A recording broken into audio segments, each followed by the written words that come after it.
Hindi short hand की practice dictation 90 शब्द प्रति मिनट गति से डिक्टेशन 5 सेकंड में शुरू होगी।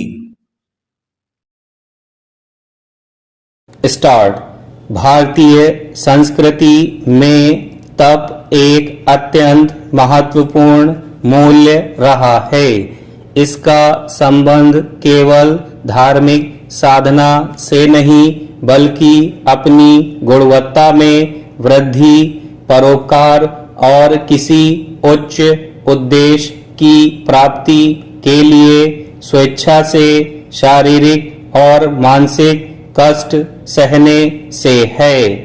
भगीरथ, ध्रुव, दधीच, महावीर और बुद्ध जैसे महापुरुषों से लेकर रामकृष्ण परमहंस, महर्षि Raman, Mahatma Gandhi, Vinoba Bhave, Martin Luther king और नेल्सन मंडेला तक अनेक व्यक्तित्व तप के आदर्श रहे हैं। ऐसे अनेक तपस्वी भी हुए हैं जिन्हें व्यापक प्रसिद्धि नहीं मिली, पर जिन्होंने अपना जीवन समाज के लिए समर्पित कर दिया। तप का अर्थ है स्वेच्छा और प्रसन्नता पूर्वक कष्ट स्वीकार करना। यही भावना साधारण कष्ट को आनंद और आत्मविकास का माध्यम बना देती है। सोने को तपाने से जैसे उसकी चमक बढ़ती है, वैसे ही तप मनुष्य के व्यक्तित्व को निखारता है। संगीत, योग, साहित्य, भक्ति और समाज सेवा जैसे क्षेत्रों में उत्कृष्टता का आधार भी दीर्घकालीन तप ही रहा है।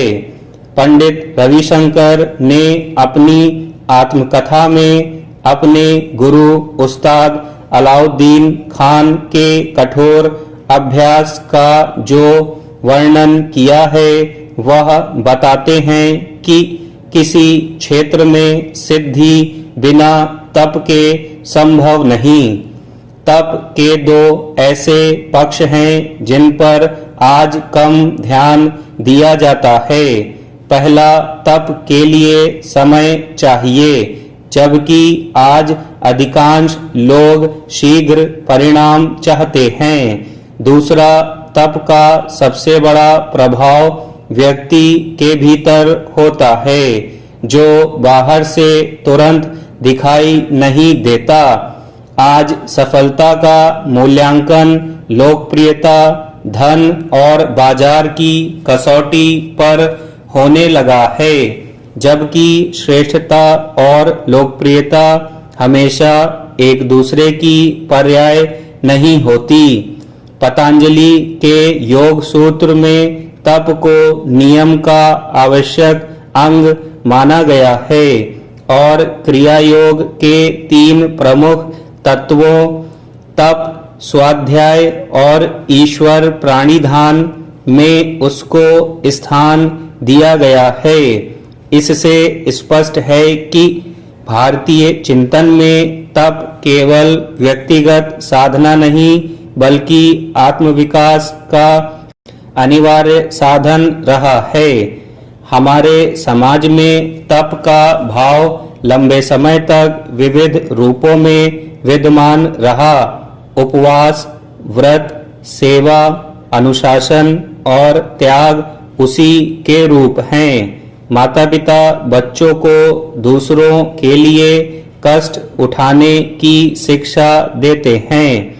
शिक्षक अपने शिष्यों को विषय के गहन अध्ययन के लिए प्रेरित करते थे और विद्यार्थी आज की तरह किन्हीं दर्ज बिंदुओं पर आश्रित न रहकर मूल ग्रंथों का अध्ययन करते थे। सेवा को भी तप का रूप माना जाता था।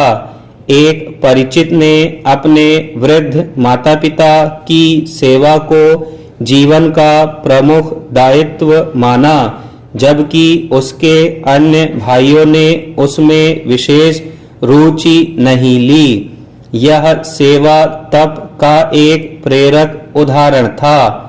किसी उद्देश्य के प्रति समर्पण और उसके लिए धैर्य का धारण भी तप ही है। कई लोग किसी लक्ष्य का निर्धारण तो कर लेते हैं, लेकिन उसे प्राप्त करने के लिए जिस मार्ग पर चलना पड़ता है उस पर चलने का धैर्य नहीं रखते। स्टॉप।